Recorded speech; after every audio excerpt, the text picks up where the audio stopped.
अच्छा सुनो बेटा, मैं लाइव इसलिए हुआ हूं क्योंकि बहुत सारे लोगों की आंखें बाहर हो रखी हैं।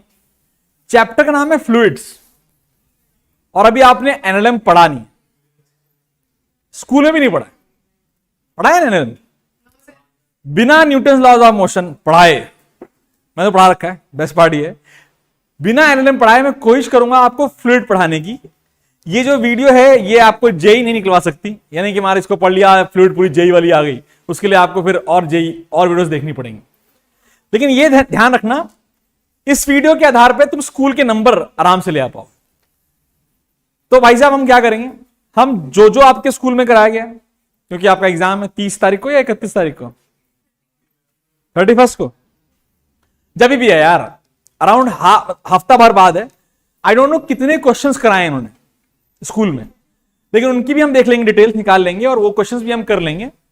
अभी हमारा पॉइंट ये होगा, जितना कुछ स्कूल में पढ़ाया गया है with the tadka of Rahul sir मिला करके आपको समझा दिया जाए।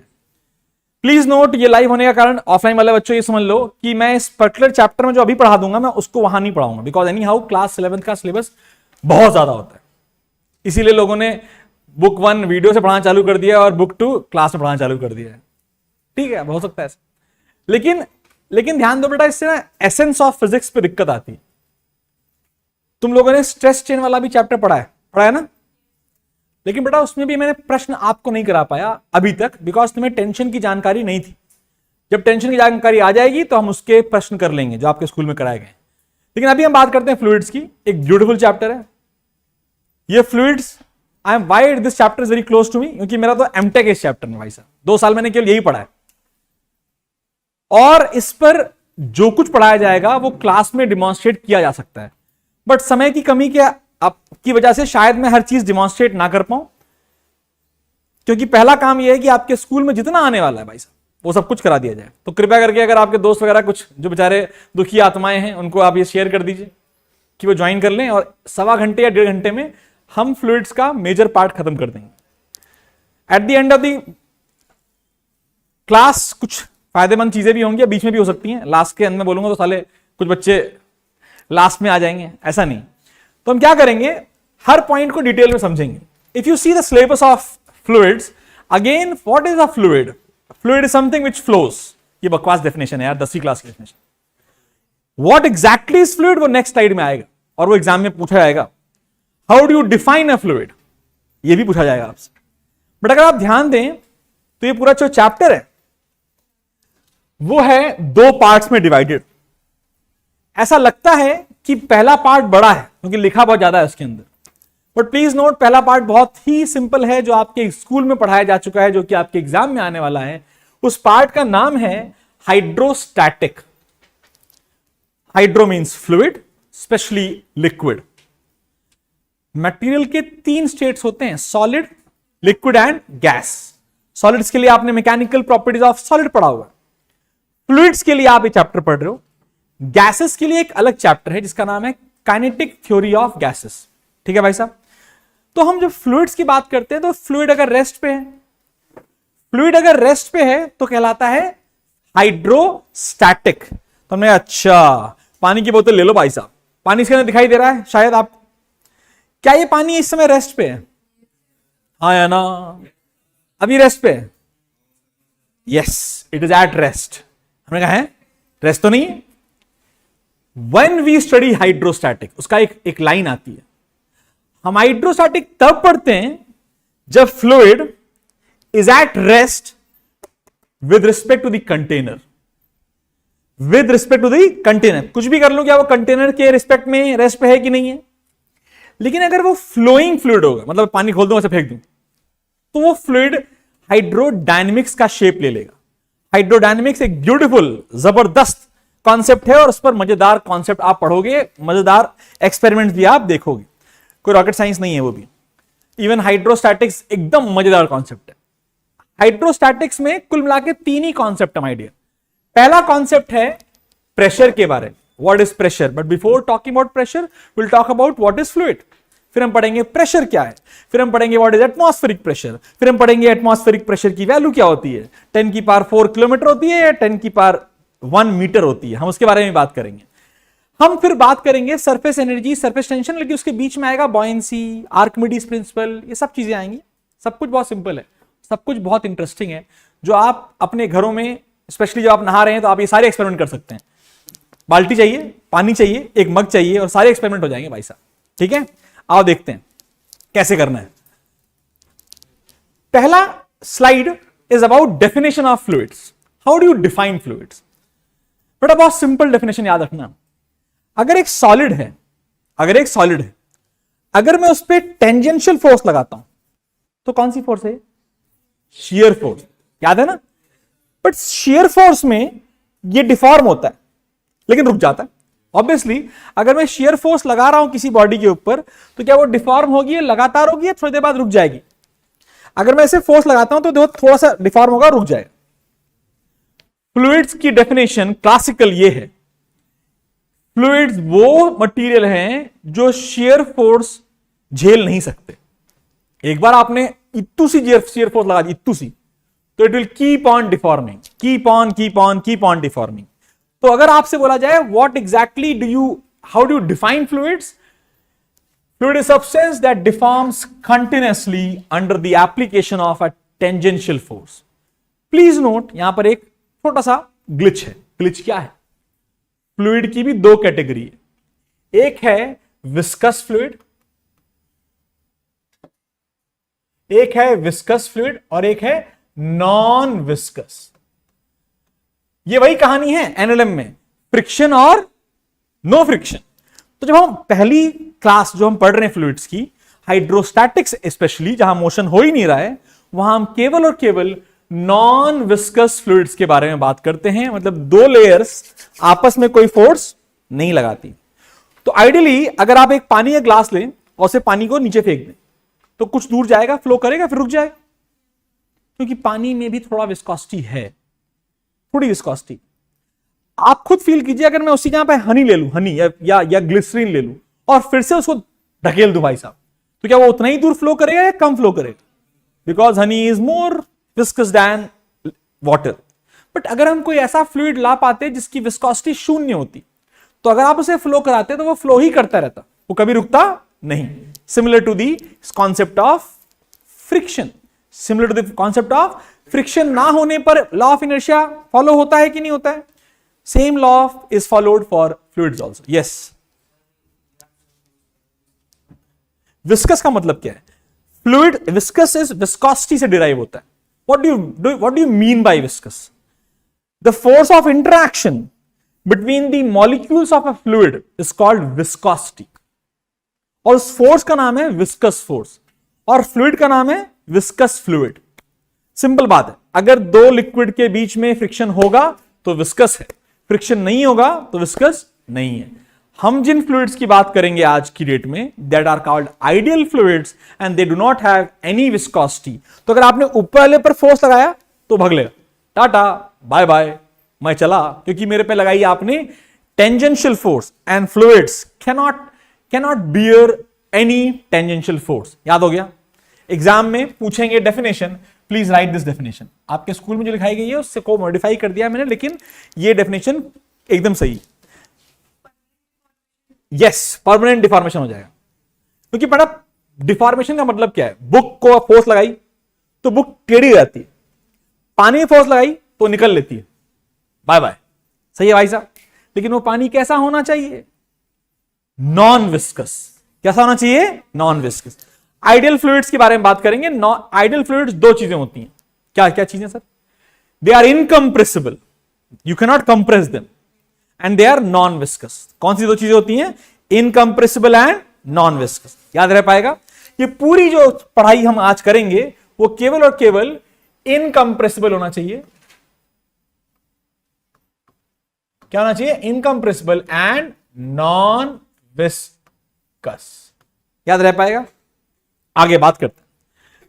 फ्लूइड क्या है? सब्सटेंस है which can not sustain any shear force, जो आपके स्कूल में लिखा है वही अंग्रेजी लिखी है यहां पर। फिर बात की जाती है fluids only exert normal pressure, ये नॉर्मल फोर्स वर्ड आना चाहिए। Normal force, fluids only exert normal force on the surface in contact. हम इसे प्रूफ करेंगे और एग्जाम में पूछा जाएगा, प्रूफ करिए कि ऐसा होता है क्या। यस, ऐसा होता है, हम याद रखेंगे। ठीक है भाई साहब। Force of interaction between the molecule is weak. For ideal fluid it is no force of interaction. याद रह पाएगा। But before we go ahead, हमें फ्लूइड्स की कुछ प्रॉपर्टीज के बारे में बात करनी चाहिए। पहली प्रॉपर्टी डेंसिटी, हमने लिखी नहीं है क्योंकि चौथी क्लास में पढ़ाई जाती है। डेंसिटी क्या होता है? Mass upon volume. दूसरी property relative density, which is very important for class 11th। How do you define relative density? You define relative density as density of a material or a substance divided by the density of water, and that too at 4 degrees Celsius, where it is maximum and it is 1000 kgs per meter cube or 1 gram per centimeter cube. आपको density of water कोई बताएगा नहीं, आपको ये याद होनी चाहिए। Generally let me make it very clear, ऐसी गलतियां आप कर सकते हैं जहां पर आप यूनिट्स को चेंज ना करें, लेकिन ऐसी गलतियां एक बार कर दी तो आपके नंबर जरूर कट जाएंगे। विच इज द यूनिट जिसमें आपको हमेशा प्ले करना चाहिए? Is the SI unit. हर चीज को कन्वर्ट करो एसआई में और फिर खेल दो, कभी आंसर गलत नहीं हो सकता। जो गलती मैंने आपको स्क्रीनशॉट पे दिखाई थी, उसमें गलती केवल इतनी थी कि you were not using SI units. भाई ये क्राइम है फिजिक्स में, this is a crime. If you do mistake of units, आपका पूरा क्वेश्चन गलत हो जाएगा। इतू से गलती में पूरा क्वेश्चन टाटा बाय बाय, याद रह पाएगा। फिर आता है रिलेटिव डेंसिटी का फॉर्मूला, याद रखिए, बहुत सिंपल फॉर्मूला है और कुछ और बातें याद रखिए। हमें डेंसिटी ऑफ वाटर तो याद हो गया सर, 1000 kg पर मीटर क्यूब। आसान है क्या? हमें एक और फ्लूइड की जानकारी होनी चाहिए डिटेल में। कौन सा फ्लूइड है बेटा वो?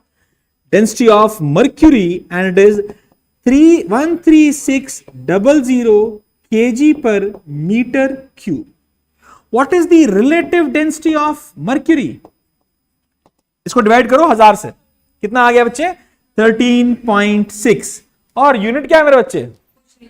कुछ नहीं, because it is a pure ratio. कैसा रेशियो बेटा? Pure ratio. लिखते रहिए, छापते रहिए, जहां पर भी आपको लग रहा है कि ये छापने की चीज है जरूर छापिए। प्लीज नोट, जब मैं आपको बोलूं ये एग्जाम में आएगा, तो मैं किस स्कूल के बारे में बात कर रहा हूं पता है आपको, वो एग्जाम में जरूर आएगा। और जब आ जाए तो भाई साहब ध्यान दीजिए, ठीक है? जुपिटर ये कहां से आ गया? आगे बढ़े, बोलो बेटा। Exactly, they are named as specific density, relative density, specific gravity. ये सारे एक सिनोनिम्स हैं, सब नाम है। ठीक है बच्चे? तो मुझे बता देना अगर मैंने कोई चीज मिस कर दी जो कि आपके स्कूल में कराएगी, जो यहां होनी चाहिए, तो जरूर बताना। ठीक है, आगे बढ़ जाऊं बच्चों? गुड। तो भैया बहुत बुरी हालत हो रखी है आप लोग की। एग्जाम में कितने चैप्टर आ रहे हैं आपके? 5। कोई बात नहीं, 5 चैप्टर के 5 असाइनमेंट देता हूं मैं आपको, केवल 5 असाइनमेंट। 5 चैप्टर के 5 असाइनमेंट, हर असाइनमेंट में 7 क्वेश्चन, और उसी से एग्जाम में आएगा। मैम को मत दिखा देना बस, वरना चेंज हो जाएगा। तो मैं उसको ये दोनों जहां पर पोस्ट करूंगा। आज हम लाइव इस वाले चैनल पे हुए, उसका कारण ये है कि कुछ ग्लिच की वजह से हम उस अपने नए चैनल पे लाइव नहीं हो पाए, लेकिन हम इसको इंपोर्ट कर देंगे वहां पर। और वहां पर नीचे सेक्शन में आपके पास 3 चैप्टर, जो पहला चैप्टर है यूनिट्स मेजरमेंट, दूसरा चैप्टर आपका काइनेमेटिक्स, तीसरा वो भी आ रहा है, प्लेन भी आ रहा है, मोशन प्लेन भी आ रहा है, मोशन प्लेन। इन तीनों के जो असाइनमेंट्स हैं, आप मुझे इन्फॉर्म कर देना कहां तक आ रहा है, असाइनमेंट बना करके हम अपलोड कर देंगे। ठीक है? डाउनलोड करने से पहले लाइक जरूर करना और सब्सक्राइब जरूर करना भाई साहब, तभी फायदा होगा तुम्हारा। क्योंकि जब भी तुम्हारे स्कूल वाले तुम पे जुल्म करेंगे तो कहीं ना कहीं से हम आ जाएंगे आपको बचाने के लिए, पूरी कोशिश करेंगे बचाने की। ठीक है भाई साहब, आगे बढ़े। यू मे टेक स्क्रीनशॉट्स भाई साहब, आप स्क्रीनशॉट ले लीजिए और बाद में इसको लिख लीजिएगा। टाइम थोड़ा कम है, स्क्रीनशॉट मिल जाएंगे, पूरी पीडीएफ ही मिल जाएगी यार, चिंता मत करो।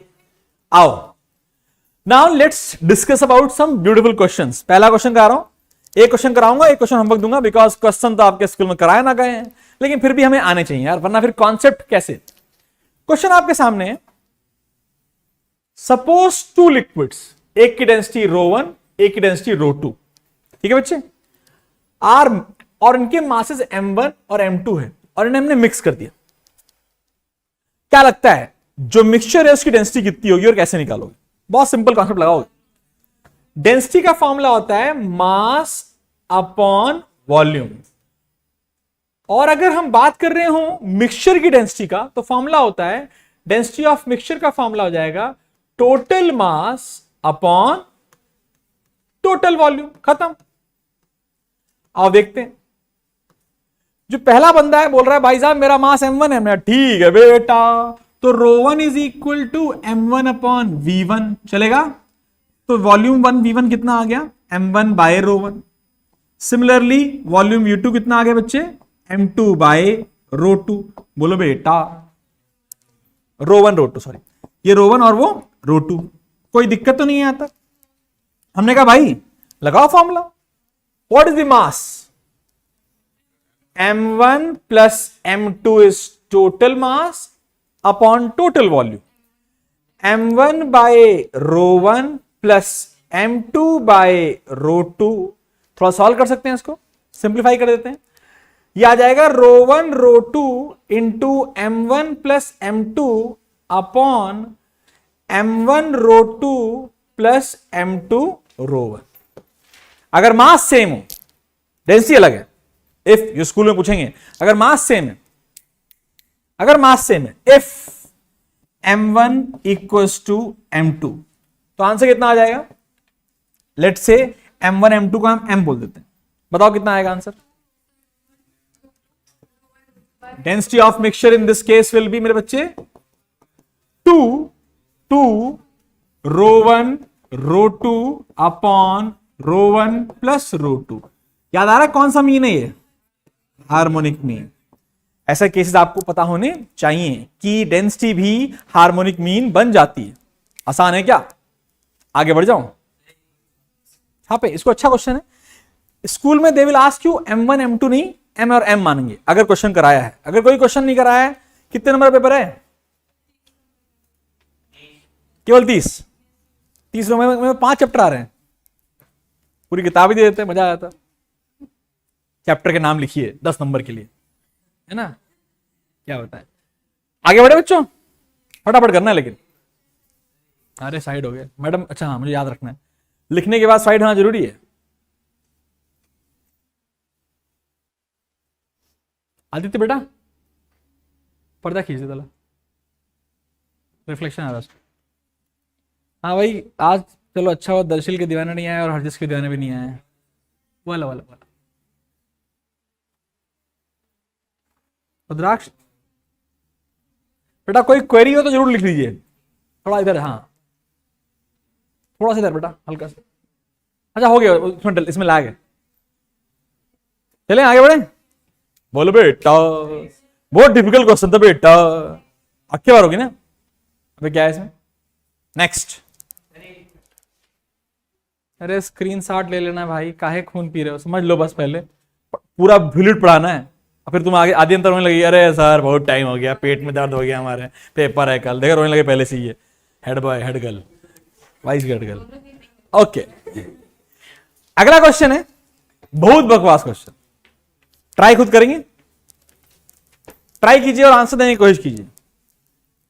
इस बार डेंसिटी सेम है लेकिन वॉल्यूम v1 और v2 है। तो डेंसिटी ऑफ मिक्सचर क्या होगी?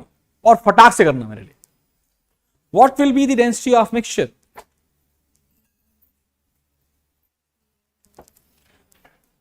क्या हमें मास निकालना पड़ेगा? पहले का मास फटाफट करो, इतना टाइम नहीं है। m1 प्लस m2, तो m1 कितना है? ρ1 v1, m2 कितना है? ρ2 v2 upon v1 plus v2। कोई दिक्कत? If volume is equal, v1 और v2 को अगर बराबर कर दिया जाए तो रो ऑफ मिक्सचर कितना जाएगा? ρ1 प्लस ρ2 बाय 2। इससे पता चलता है भाई साहब ये तो अर्थमेटिक मीन है। साला ये तो आप फिर से काइनेमेटिक्स पढ़ा रहे हैं। काइनेमेटिक्स में पढ़ाए थे दोनों बेटा। फॉर्मूलेस याद रखोगे ना तो आप हर जगह लगा पाओगे, चाहे फ्लूइड में पैदा हो जाओ चाहे काइनेमेटिक्स में पैदा हो जाओ। क्वेश्चन हर जगह आ सकता है। ठीक है भाई साहब, छापोनिफिकेशन हो चुका हो तो आगे बढ़े।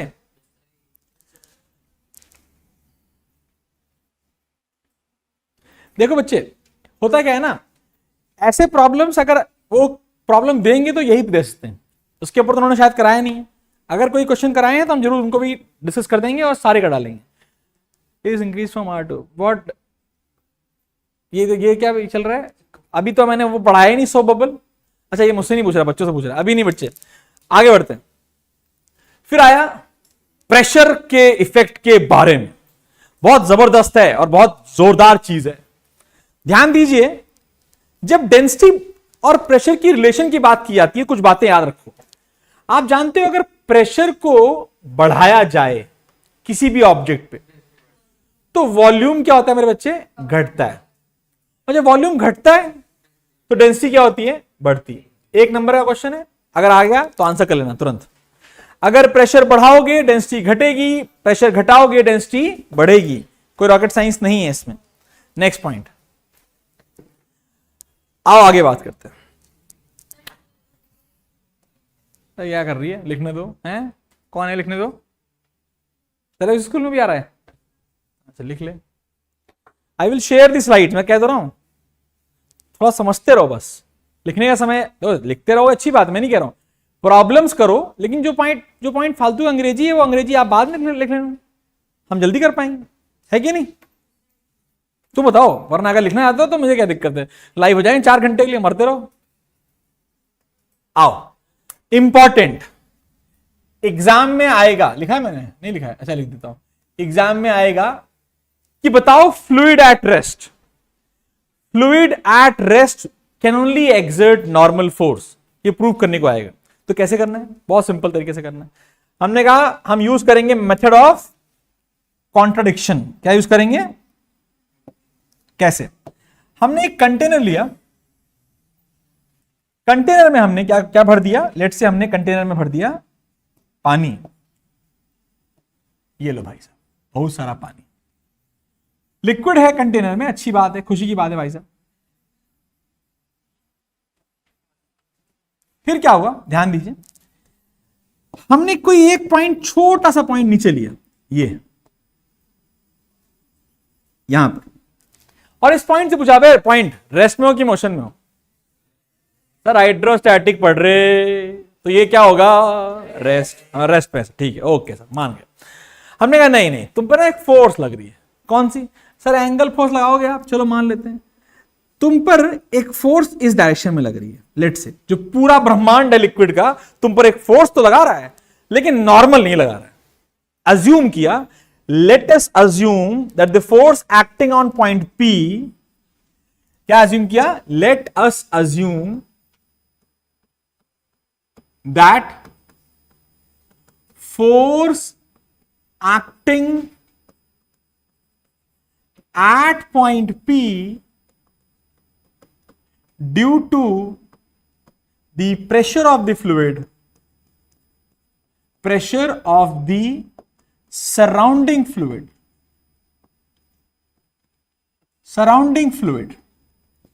is F at angle theta with the horizontal। हमने कहा ठीक है सर, जैसा आप चाहो। ये एंगल कितना दिया मैंने? थीटा।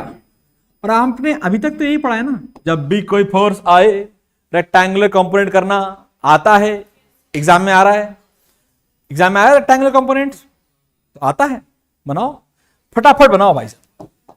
ये वाला कौन सा होगा? सबको बताइएगा, क्या बात है।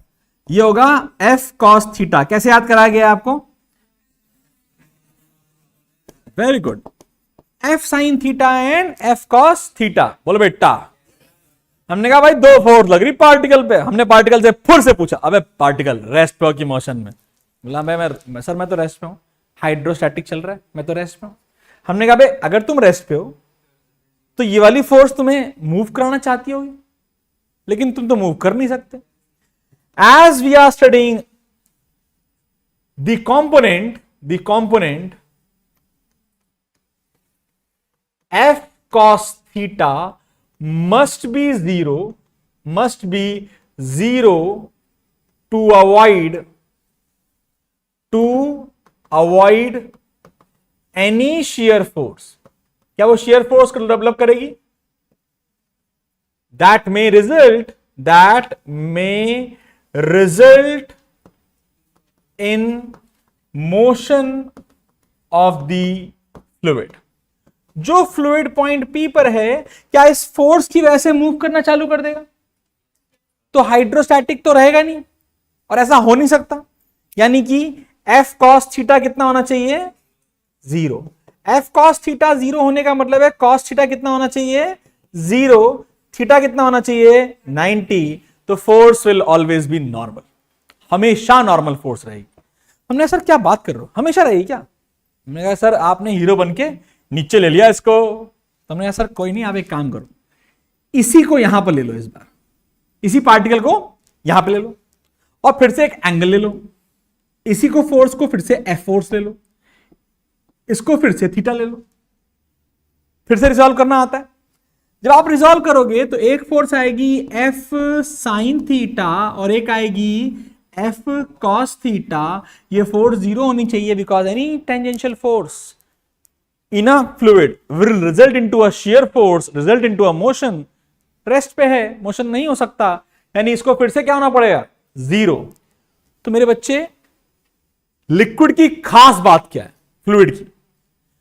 वो हर सरफेस पे हर जगह सेम फोर्स लगाती है। वो प्रेशर की कहानी अलग है, फोर्स जो लगाती है वो हमेशा कैसी होती है? परपेंडिकुलर। क्या होती है? परपेंडिकुलर। हमेशा परपेंडिकुलर फोर्स लगती है, और आपको इसे प्रूफ करना आना चाहिए, एग्जाम में आएगा। तो आपको नीचे वाले पॉइंट पे दिखाना, यहां मत दिखाने लगना। कोई दिक्कत तो नहीं? इजी है कि नहीं आया? सब बच्चों आ गया?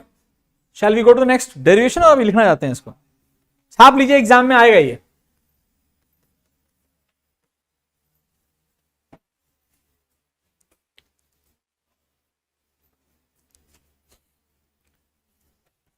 इसमें कुछ क्वेश्चंस कराए गए आपके स्कूल में फ्लूइड्स वाले पार्ट में? फ्लूइड्स वाले पार्ट पे शायद नहीं कराए गए हैं, सॉलिड वाले पार्ट पे कराए गए हैं। जो सॉलिड वाले पार्ट पे कराए गए हैं, हम उन्हें के लिए लाइव नहीं होंगे, हम उन्हें डिस्कस करा करके हम उसकी रिकॉर्डिंग यूट्यूब पे डाल देंगे, ठीक है? तो आप जब भी उसके लिए सब्सक्राइब करना पड़ेगा, और वो घंटी दबानी पड़ेगी भाई साहब कि आपको दिखाई दे। सुरेंद्र लाल, अरे भाई साहब इसे कहते हैं प्रमोशन। हमने सुरेंद्र लाल को फेमस कर दिया, मानते हैं इस बात को? And it is a beautiful book, मैं खुद ही बोल रहा हूं, उससे अच्छी किताब फिजिक्स की नहीं है। सुरेंद्र लाल इज ए गुड बुक, मैंने आपको बता भी रखा है। ऐसा लड़ाई इज ए बकवास बुक, ये भी मैंने बता रखा है। तो बकवास लोग बकवास ही तो करें। आगे बढ़ते,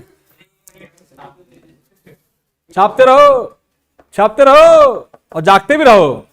ऑनलाइन वालों तुम भी जागते रहो। चलो जनता तो है इस बार, तुम लोग ने बढ़िया काम किया। जल्दी अब हम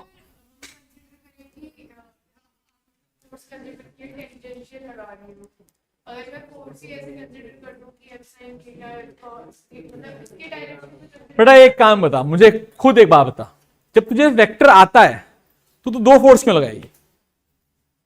फिर तू बोलेगी एक तो थी ही नहीं।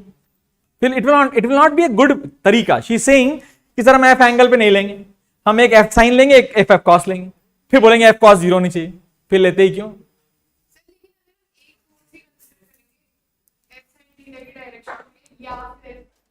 Then it will not be a proof, no my dear. तुमने केवल एक नॉर्मल फोर्स ही यूज कर ली। आपको प्रूफ करना है कि वो फोर्स नॉर्मल होती है, और आपने ले ही ली नॉर्मल फोर्स, तो फायदा होगा? एग्जाम में जो मैं लिखवा रहा हूं वो लिख के आइए, नंबर कट जाएंगे, बता रहा हूं तेरे को। प्रेशर, आओ बात करते हैं भाई प्रेशर बाबू से। प्रेशर आप में एक बड़ा जोरदार चीज है। What do you mean by pressure? Pressure होता क्या है? डेफिनेशन बहुत सिंपल है। प्रेशर को फ्लूइड्स में डिफाइन किया गया है। It is not force my dear, it is called thrust. Thrust upon area, thrust upon area. Pressure is thrust upon area. What is thrust? Thrust is perpendicular force upon area. That is pressure. Please remember, pressure जो है वो एक scalar quantity है। क्या है वो?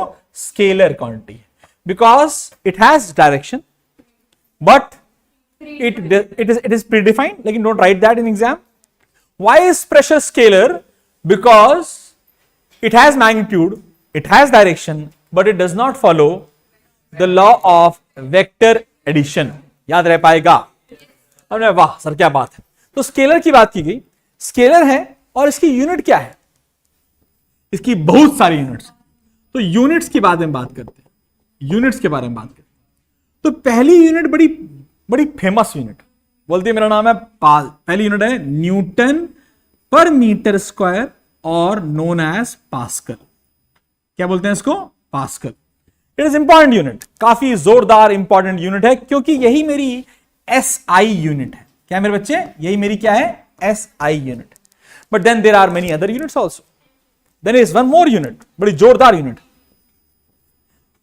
Atmospheric pressure. इसको बोलते हैं ATM। क्या बोलते हैं? What do you mean by 1 ATM? Pressure exerted by atmosphere on to a surface area of 1 metre square. आप बोले क्या सर, कुछ भी सरफेस एरिया नहीं है सर। क्या जो प्रेशर है एयर का वो ज्यादा है या कम है? बहुत कम है। ऑब्वियसली ऐसा लगता है कि pressure of air is very less, बहुत बहुत बहुत लेस है। Plus let me tell you, ये वो चीज है जिस पर बड़े बड़े structures made of steel can collapse only in the effect of pressure. और तुम्हारे अंदर ब्लड प्रेशर है, जिसकी वजह से तुम्हें थोड़ी सी फील रहती है, तुम उस प्रेशर से बच जाते हो। फॉर एग्जाम्पल ये पेपर है, क्या इस पर एयर ने प्रेशर लगा रखा है? कहां लगा रखा है? ऊपर से कि नीचे से? क्यों नीचे से नहीं है? अगर ऊपर से ही लगाया होता तो ये चला जाता, बट क्योंकि ऊपर से भी लगा है और नीचे से भी लगा है, जिसकी वजह से इस और हर जगह से लगा। छत क्या बोल रहे हो? कुछ भी हो, अब ऐसा नहीं कि कमरे में आ गए, हमने कमरे के अंदर आ गया, अब कहां से एटमॉस्फेरिक प्रेशर आएगा? Atmospheric pressure does not require कि आप किस जगह पे छुप जाएं, हमें लॉकर में घुस जाएंगे, आपको एटमॉस्फेरिक प्रेशर नहीं होगा, हमेशा होगा। Because air is a fluid, और फ्लूइड फोर्सेस कनेक्शन से लगाते हैं। तो अगर वहां पर कहीं फोर्स प्रेशर पे लगी, एयर पे लगी, अभी हम पास्कल लॉ पढ़ेंगे तब, तो वो हर जगह पहुंचेगा। तो इस पेपर की बेस्ट पार्ट, खास बात, ऊपर भी प्रेशर नीचे भी प्रेशर और दोनों बराबर होने की वजह से कोई फर्क नहीं पड़ता। लेकिन अगर मैं किसी तरीके से इस प्रेशर को घटा पाता, अगर मैं इसके अंदर फूंक मारूं, क्या लगता है ये पेपर अंदर जाएगा बाहर आएगा? सबने बोला बाहर। फिर से एक बार और देखते हैं। अगर मैं इसके अंदर फूंक मारूं, ये पेपर तुम्हें क्या लगता है कहां जाना चाहिए? फूलना चाहिए ना? क्यों ऐसा हो रहा है? सुनो हमने क्या किया? ना सुनो, बर्नौलीज थ्योरम है, हाइड्रोडायनेमिक्स, बट हम सीखना चाहिए प्रेशर के माध्यम से। जब आप इसे फूंक मारते हैं, सबको लगता है अबे ये तो फूल जाएगा, फूलेगा नहीं, पिचक रहा है ना। जब आप फूंक मारते हो तो आप इसके अंदर की एयर को भगा दो। एयर बोलती है मैं जा रही हूं, तो अपना प्रेशर भी लेके जा रही हूं, तो अंदर हो गया प्रेशर कम, बाहर वाली फोर्स ने फटाक से उसे दबा दिया। ये इतना इंपॉर्टेंट है, प्रेशर को समझना इतना इंपॉर्टेंट है कि बड़े बड़े स्ट्रक्चर्स, मैंने इसे बड़े बड़े स्ट्रक्चर्स इक्विवेलेंट टू इतना बड़ा कमरा है, ये लोहे का बना दिया जाए, लेट से पूरा लोहे का बना दिया गया, और इस कमरे से हवा निकाल दी जाए भाई साहब, ये पूरा का पूरा कमरा कोलैप्स हो जाएगा, टूट जाएगा। ऐसा हुआ है अभी, इम्प्लोजन नाम है, इसको कहते हैं इम्प्लोजन। जो बड़े अरबपति लोग घूमने गए थे भाई साहब, उनकी पनडुब्बी ऐसे पिचक गई थी। टाइटैनिक देखने गए सारे मरने के बाद, तो गए यार, मेरा थोड़ा रहता है, तो मैं क्या बोला कि अब वो क्या हुआ, अंदर की हवा तो मेंटेन थी, उन्हें क्या पता बहुत नीचे जाना है, पानी का प्रेशर भी होता है, पानी का प्रेशर कैलकुलेशन में लिया ही नहीं गया, और अंदर वो गया और उन्हें पता भी चला कब मर गए वो, because it would have collapse in milliseconds. तो वो ना जब मरे होंगे ना, तो उनको उनकी जान को निकलने में टाइम लगा होगा, लेकिन उन्हें पता नहीं चला होगा, वैसे कड़ाक चटनी बन गई होगी उनकी भाई साहब। तो exactly, and that is why pressure is very important. And when we say 1 atmospheric pressure, so feel करना है अगर, तो अपने सर के ऊपर 1 metre square, 1 metre by 1 metre की एक छतरी लगा लो और सर को लेकर ऊपर बैठ जाओ हवा में, कुछ नहीं होगा, कुछ होगा नहीं। फील करो क्यों नहीं होगा, इतनी बड़ी छतरी है भाई साहब, लेकिन नीचे भी प्रेशर ऊपर भी प्रेशर होने की वजह से आपको प्रेशर कभी फील नहीं होगा। बट वहां पर एयर प्रेशर लगा रही होती है, और कितनी, वो प्रेशर की वैल्यू होती है 1.01 into 10⁵ pascals, a huge, 1,00,000 newton per metre square. तो उस एक मीटर स्क्वायर में जो फोर्स लग रही है वो कितनी है, 1,00,000 अप्रोक्सीमेटली, ह्यूज, पता होना चाहिए। देन एक और यूनिट आती है 1 बार। 1 बार इज 10⁵ पास्कल। फिर एक और यूनिट आती है mm ऑफ Hg। क्या आता है बेटा, mm of Hg, mm of Hg। यहां पर क्वेश्चन मार्क लिखो, अभी समझेंगे ये होता क्या है। mm ऑफ Hg हम पढ़ेंगे अभी कि जो mm ऑफ Hg है वो एक बैरोमीटर, एक प्रोसेस है, एक इंस्ट्रूमेंट है जिससे हम एटमॉस्फेरिक प्रेशर निकाल पाते हैं। और एटमॉस्फेरिक प्रेशर होता है 760 mm ऑफ Hg। बस याद रखो, अभी ये कैसे आता है अभी हम प्रूव करेंगे, डोंट वरी अबाउट। एक और यूनिट होती है टॉर, जो एग्जाम में कल आएगी। टॉर जब भी एग्जाम होगा पूछेंगे what is 1 torr. 1 torr is pressure of 1 mm of Hg। 1 mm Hg का जो प्रेशर होता है वो होता है थॉर, नहीं अरे थॉर, टॉर, TORR। याद रह पाएगा, सबको आ गया।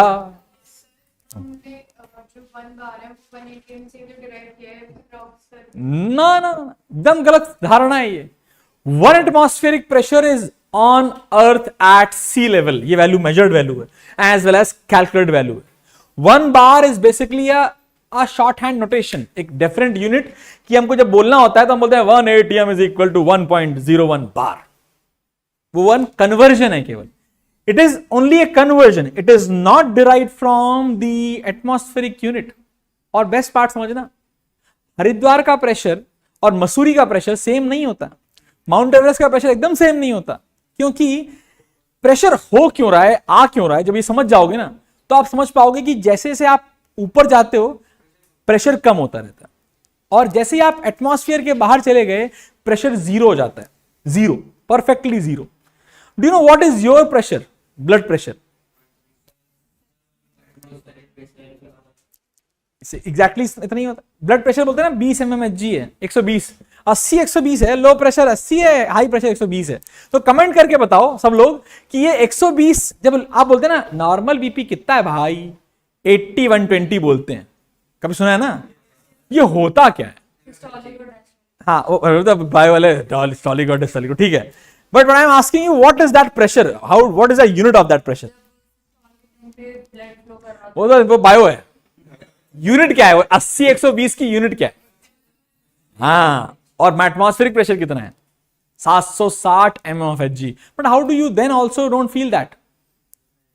अरे भैया तुम्हारा हाथ क्या बहुत बड़ा मोटा हाथ है क्या, इतना सा हाथ है, इधर भी उतना ही प्रेशर, इधर भी उतना ही प्रेशर, तो पेपर को फील नहीं हो रहा तो तुमको क्या फील होगा भाई साहब?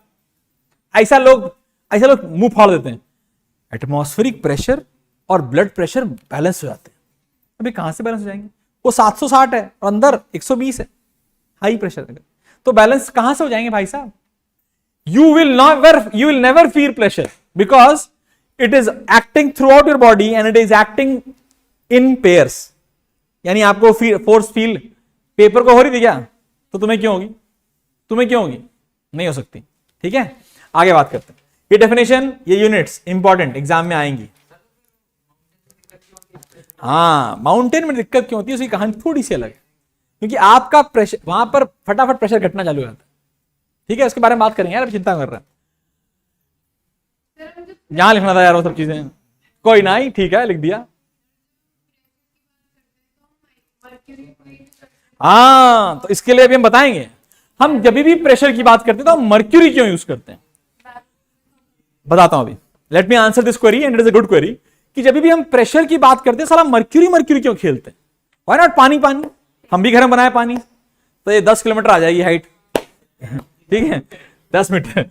आगे बात करते हैं। Let us now discuss 2 very important concepts and it will be used throughout your life. If you are mechanical engineer they will ask you gauge pressure है कि एब्सोल्यूट प्रेशर है, अब लोगों को पता ही नहीं होता। And let me tell you, it is not something which anybody will remember. आप किसी से पूछिए पढ़ा लिखा अच्छा खासा, वो भूल जाएगा ये होता क्या है। तो एक बार याद कर लोगे तो हमेशा हमेशा फंडा क्लियर रहेगा। ध्यान दो, प्योर वैक्यूम का प्रेशर कितना होता है? 0। यानी ये लाइन हमने ली, वो लाइन है जिसका जहां पर प्योर वैक्यूम प्रेशर कितना है? 0। अब मान लो हमने बात करी कि भाई साहब ये कौन सा प्रेशर है? हमने कहा सर ये 1 एटमॉस्फेरिक प्रेशर है, 1 atm and that is equal to 1.01 10 की पावर 5 पास्कल्स। ये दो लिमिट्स हैं वेरी इंपॉर्टेंट, वैक्यूम की और एटमॉस्फेरिक लेवल की। मेरे बच्चे ये भी याद रखना है कि जब हम बात करते हैं एटमॉस्फेरिक प्रेशर की तो हम बात करते हैं मीन सी लेवल पर, यानी हम मसूरी की बात नहीं कर रहे हैं, हम सी के पास कहीं मुंबई के अगल बगल खड़े होकर के बात कर रहे हैं, बिकॉज हर जगह की टोपोलॉजी डिफरेंट होने पर प्रेशर भी अलग हो जाएगा। Still let us now understand, when I से इस पॉइंट का प्रेशर निकालना है, पॉइंट नंबर 1 का, तो ये प्रेशर जो हुआ, क्या ये अबव एटमॉस्फेरिक प्रेशर है या बिलो एटमॉस्फेरिक प्रेशर है?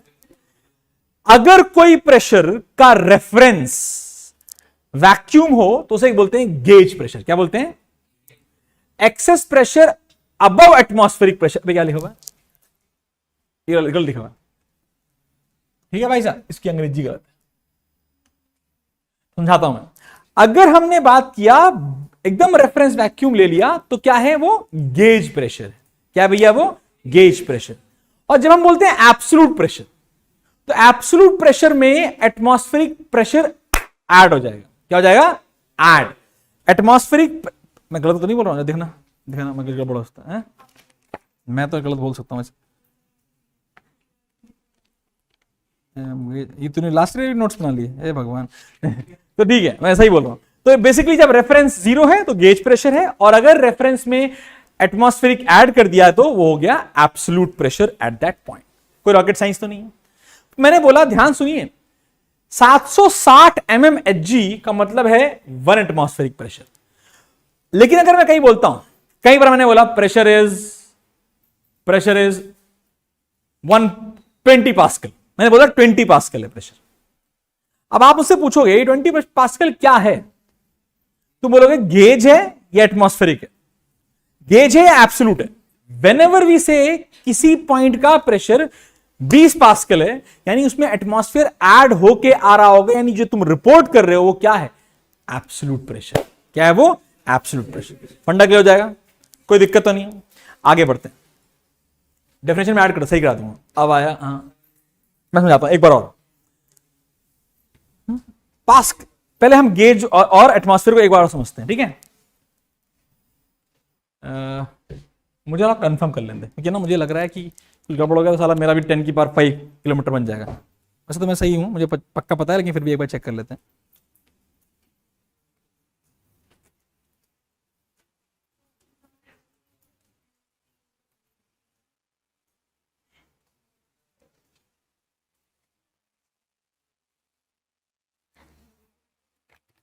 एग्जैक्टली जो मैंने कहा। तो ध्यान दीजिए, बहुत ध्यान से याद रखिए, ये और ये वैक्यूम है। क्या है बच्चे? वैक्यूम। तो याद रखना है सबको कि विद रिलेटिव टू, ये आपका जब भी आप बोलते हो एब्सोल्यूट वैल्यू मतलब वहां पर कोई भी चीज एब्सोल्यूट प्रेशर और गेज प्रेशर में इतना अंतर है, रेफरेंस का अंतर है। अगर रेफरेंस 0 है, तुम बता रहे हो उस पॉइंट का प्रेशर इतना है, तो वो क्या होता है? वो होता है आपका गेज प्रेशर। अगर वो अबव एटमॉस्फेरिक है तो गेज प्रेशर पॉजिटिव होता है, अगर वो बिलो एटमॉस्फेरिक है तो गेज प्रेशर क्या होता है? Negative. As simple as that. लेकिन जब मैं कहता हूं कहीं का 20 पास्कल प्रेशर है, इस पॉइंट का, ये पानी भरा हुआ है, इस पॉइंट का प्रेशर पूछा गया, तो इस पॉइंट का प्रेशर मान लो मैंने बोला 20 पास्कल आ रहा है, तो उसमें एटमॉस्फेरिक प्रेशर एडेड है या नहीं है? एडेड है, क्योंकि भले ही वो ढक्कन खुला हो या ना खुला हो, एटमॉस्फेरिक प्रेशर मान के चलो कि इतना सील नहीं है कि इसमें एयर नहीं है। एयर है तो एटमॉस्फेरिक प्रेशर ऐड होकर के आ रहा है, तो 20 नहीं है, 20 प्लस 1.01 इंटू 10 की पावर 5 पास्कल है। यहां पर एक बड़ी जोरदार थ्योरी आती है, नाम है उसका पास्कल्स लॉ। थोड़ा डिफिकल्ट है, डेरिवेशन बकवास सा है, लेकिन बहुत इंपॉर्टेंट है। आओ सीखते हैं और मैंने जो डेरिवेशन कराया है पहले लास्ट ईयर उस तरीके से ना करते हुए आज तुमको इसको उस तरीके से करेंगे कि आपके स्कूल में जो कराएंगे, एग्जाम में आएगा, लिखा है ना मैंने, this will be sure short question in your exams, define Pascal's law. Sir बहुत सिंपल है, बोलता क्या है सुनो, और इसको समझने के लिए एक डायग्राम बनाते हैं सुंदर सा। हमने कहा डायग्राम बनाते हैं, आइए देखिए, मजेदार गंदा सा डायग्राम है लेकिन समझ लो। मान लो इसके अंदर मैंने फ्लूइड भर दिया, हर जगह पूरा फ्लूइड भरा हुआ, और इसके एंड्स पे आई हैव पिस्टन्स, यहां पर पिस्टन, यहां पर पिस्टन, यहां पर पिस्टन, पिस्टन समझते हैं, सिरिंज वाला पिस्टन। सुनिए ध्यान से और मजेदार बात सुनिए, पास्कल्स लॉ कहता है अगर ग्रेविटेशनल इफेक्ट को निग्लेक्ट कर दिया जाए, ग्रेविटी नहीं है भाई साहब, gravity is not there, because gravity हुई तो आंखें बाहर जाएंगी। ग्रेविटी को अगर निग्लेक्ट कर दिया जाए और यहां पर एक प्रेशर P1 लगाया जाए, pressure exerted on a fluid at any region, any point is transmitted equally at all the other points in the same fluid if the gravitational force is neglected। तो आपने प्रेशर P लगाया तो हर जगह एक pressure P1 या P1 मिलेगा, यहां भी P1 मिलेगा, यहां भी P1 मिलेगा, यहां भी P1 मिलेगा, और हर जगह मिलेगा, हर जगह मिलेगा, याद रह पाएगा, छाप लीजिए, इंपॉर्टेंट है ये आप छापिए, because remember when Pascal's law लगा रहे हैं वो इनकंप्रेसिबल होना चाहिए। क्या होना चाहिए? इनकंप्रेसिबल। वो इनकंप्रेसिबल नहीं हुआ तो वो कंप्रेस हो जाएगा, और जब वो कंप्रेस हो जाएगा तो वो कुछ प्रेशर को खा जाएगा, तो इट शुड बी इनकंप्रेसिबल।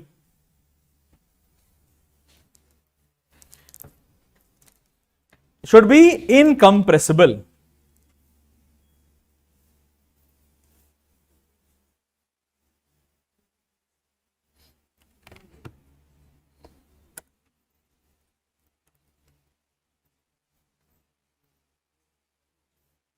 मैं गेज प्रेशर और एटमॉस्फेरिक प्रेशर अभी ना एक बार बताऊंगा और डिटेल में, क्योंकि मुझे लगता है कि गेज प्रेशर जो है ना वो गेज मतलब अबव द एटमॉस्फेरिक होता है, but let me think about it, मैं इसके बारे में बात करता हूं, पहले कर लो।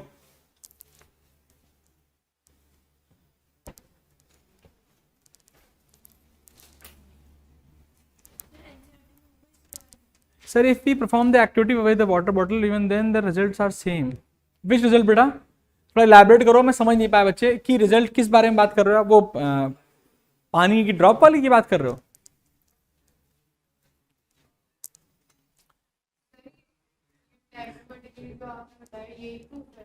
नहीं ना, अभी प्रूफ नहीं है, तो समझा रहा हूं यार, अभी तो प्रूफ कराना है बेटा। गेज इज अबव एटमॉस्फेरिक, जहां तक मुझे लग रहा है, मैं अभी इसको कंफर्म कर दिया है, तुम बताता हूं, उसको डिटेल में समझाता हूं, इसके बाद समझाऊंगा तो आपको बड़ा फील आएगा और अच्छे से। हटाओ इसको डायग्राम को, क्योंकि डायग्राम बहुत बकवास है, इसे समझाने के लिए बनवाया गया, इसको मत बनाने लगना, बना ले अच्छी बात, बहुत खुशी की बात। आओ जरा सीखते हैं डेरिवेशन ऑफ पास्कल्स लॉ, जो आपके स्कूल में कराया गया, सुंदर डेरिवेशन है, मैं मानूंगा इस बात को, उन्होंने डेरिवेशन अच्छा कराया। तो हमने क्या किया, एक कंटेनर लिया, क्या किया बच्चे, एक कंटेनर लिया, पूरा कंटेनर में हमारे पास क्या है, फ्लूइड अवेलेबल है, हमारे पास क्या है, फ्लूइड अवेलेबल है, लेट्स से। लेकिन कुछ और जबरदस्त बात की हमने फ्लूइड के अंदर भी एक रीजन लिया जो हम पढ़ेंगे, पूरा रीजन नहीं भाई साहब। हमने कहा सर एक काम करो, फ्लूइड के अंदर एक रीजन ले लो जबरदस्त, और उसको जानबूझ के इन्होंने थोड़ा सा डिफिकल्ट टाइप का लिया, थोड़ा सा अलग टाइप का लिया। कैसा? हमने कहा मान लो जो हमारे पास अंदर एक सिस्टम अवेलेबल है, एक फ्लूइड को हमने पकड़ रखा है, उस फ्लूइड का जो क्रॉस सेक्शन है, एक मिनट, वो एक ट्रायंगुलर वेज के शेप में दिखाई देगा, तो ऐसे समझ में आ रहा है क्या लिया है?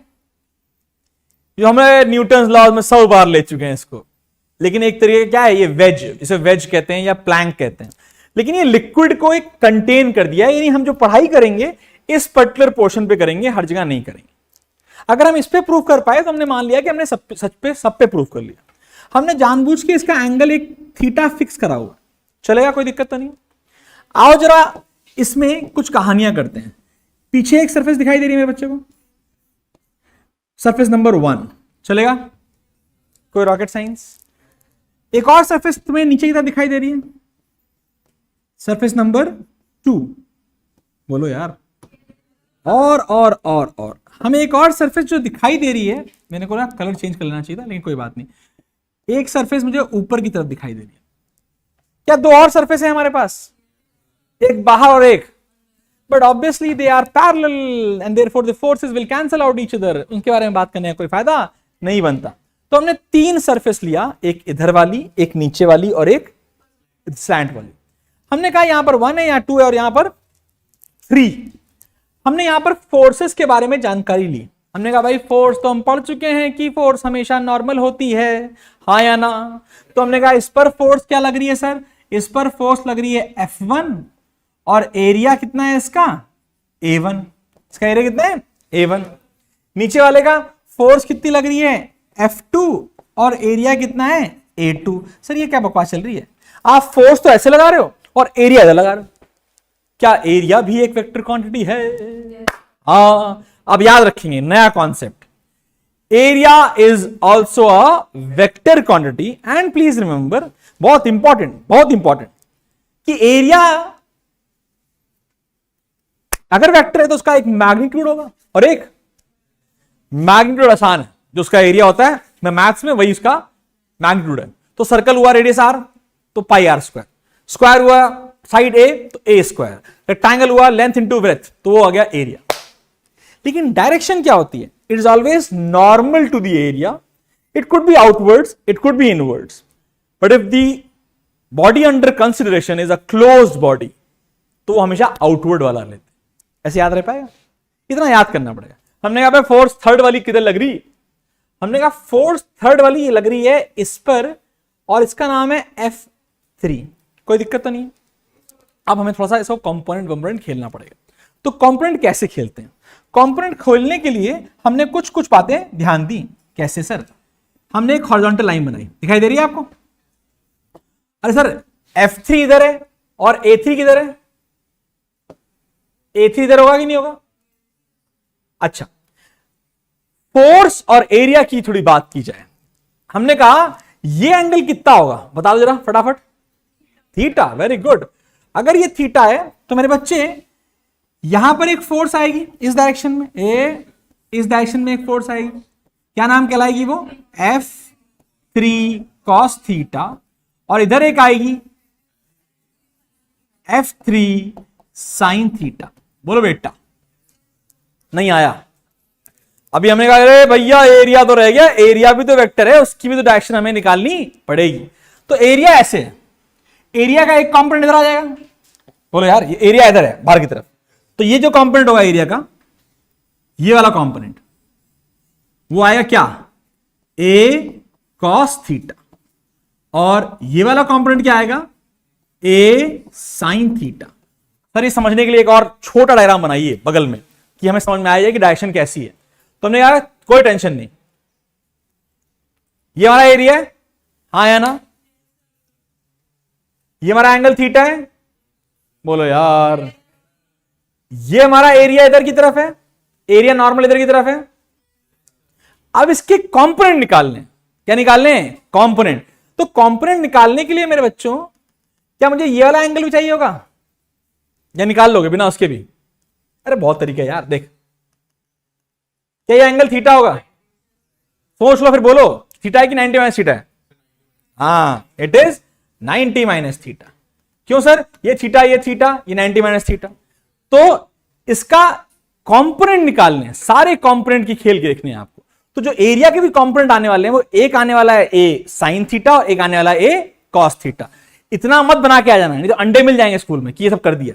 इसलिए कंफ्यूजन ना हो, केवल यहां देखिए, जो फोर्स यहां थी उसका एक कंपोनेंट cos है और एक कंपोनेंट sin है। हमने जो cos वाला बनाया है उसी के सामने एरिया आएगा, वो भी क्या आएगा, cos वाला। जो हमने sin वाला बनाया है उसी के सामने एरिया आएगा sin वाला। क्यों बना रहे हो सर? देखो, 1 वाले पर प्रेशर कितना है? प्रेशर एट 1, प्रेशर एट 1 कितना है? F1 upon A1. What is pressure at 2? Pressure at 2 कितना है बच्चे? F2 upon A2. किधर है ये? इस डायरेक्शन में. किधर है ये? इस डायरेक्शन में. हाँ या ना? अब आओ जरा कॉस कॉस खेलो. F3 के 2 कंपोनेंट है, तो F3 cos theta upon A3 cos theta किस डायरेक्शन में? इधर. Now F3 sine theta upon A3 sine theta किधर है? इधर. कट गवा कट गवा कट गवा कट गवा. हाँ या ना? लेकिन ये F1 बाय A1 इधर है, इसको कौन बैलेंस करेगा? ये वाला. क्यों बैलेंस करेगा? बिकॉज पास्कल्स लॉ है, पढ़ रहे हैं, और भाई साहब बॉडी एट रेस्ट है. अगर बॉडी एट रेस्ट है तो हर तरफ का प्रेशर क्या होना चाहिए? बराबर. तो हमने कहा सर F1 बाय A1 इधर लग रहा और F3 बाय A3 कौन सा ला? ये वाला. तो प्लीज पहले मत काटिएगा एग्जाम में. आपके मास्टर ने भी पहले नहीं कटवाया. क्या किया है? ऐसे वाला कहां लगाया? उसके बाद आप बैलेंस कराइए. नेट फोर्स और net pressure on the in all the direction must be 0. तो आपने लिखा net pressure in all direction must be 0. तो इसका मतलब है F1 by A1 should be equal to F3 cos theta by A3 cos theta and F2 by A2 must be equal to F3 sin theta by A3 sin theta. कुछ cut रहा है? ये और ये कट गया, ये और ये कट गया. F1 by A1 किसकी वैल्यू आ गई? F3 by A3. और F2 by A2 किसकी वैल्यू आ गया? तो हम क्या बोल सकते हैं? क्या बोल सकते हैं? F1 बाय A1 बराबर F2 बाय A2 बराबर F3 बाय A3. और ये हो गए आपके प्रेशर और प्रेशर. कैसे हुआ? ये इसके बराबर है और ये इसके बराबर है, तो क्या तीनों आपस में बराबर हो गए? क्या तीनों प्रेशर बराबर हो गए? हमने भाई हर पॉइंट पर प्रेशर बराबर रहेगा अगर क्या चीज निग्लेक्ट कर दी जाए? ग्रेविटी. अगर ग्रेविटी आ गई तो बराबर, क्योंकि तब आएगा वेट, पानी का वेट, और तब उसकी वजह से प्रेशर बढ़ेगा. जो स्कूल में लिखवाया गया एग्जैक्टली लिखा है मैंने. ठीक है, बोल.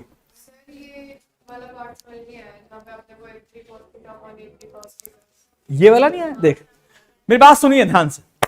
F3 इधर है cos थीटा, और एरिया का जो ये वाला कंपोनेंट होगा वर्टिकल कंपोनेंट, क्योंकि वहां पर 90 माइनस थीटा आएगा, और sine 90 minus A3 sine 90 minus theta क्या होता है? cos theta. तो ये वाला F3 cos और ये भी क्या हो जाएगा? A3 cos.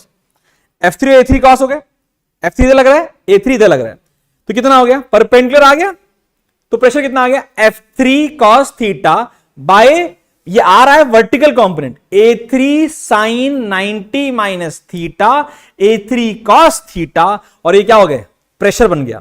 कितना? F3 cos theta by A3 cos theta. ये वाला प्रेशर. ये वाला प्रेशर क्या हो गया? F3 साइन थीटा, और ये हॉरिजॉन्टल कंपोनेंट है. तुम बोलो सर हॉरिजॉन्टल कंपोनेंट तो cos आता है? नहीं, क्योंकि वहां एंगल थीटा नहीं है 90. मैं जानबूझ के यहां पर वो कंफ्यूजन नहीं बना रहा हूं, मैंने बनाया था, फिर मुझे समझ में आया भैया एग्जाम में लिख के आ जाएगा मास्टर, कट जाएगा नंबर. हमें नहीं बनाना, हमें यही बना के आना है बस. उन्होंने समझाया नहीं है बेटा, मैं देख लिखा है. मैंने समझा दिया, लेकिन तेरे को अगर तू चाहती है मैं समझा सकता हूं तेरे को. We can always go into details of how the angles are created. मैंने 90 माइनस थीटा समझा दिया था आपको, तो कंपोनेंट निकाल के तुम निकाल जरूर लोगे, वो तुम्हारे ऊपर है, लेकिन उसको लिख के मत आना, गारंटी नंबर कट जाएंगे. उन्होंने ये लिखा है, तुम में से किसी ने पूछा भी नहीं होगा कि कैसे आया, पूछा? तो बेटा ये समझने की बात है. जब भी आप प्रेशर निकालते हैं तो force must be perpendicular to the area, और यहां पर हमने क्या किया है? परपेंडिकुलर कंपोनेंट्स ऑफ फोर्स निकाल करके प्रेशर निकाला, बराबर किया, और बोला क्योंकि ग्रेविटी नहीं है इसका मतलब है कंपोनेंट्स क्या होंगे? बराबर. आगे बढ़ेंगे जल्दी जल्दी और लेट हो रहा है. 12:30 हो गए।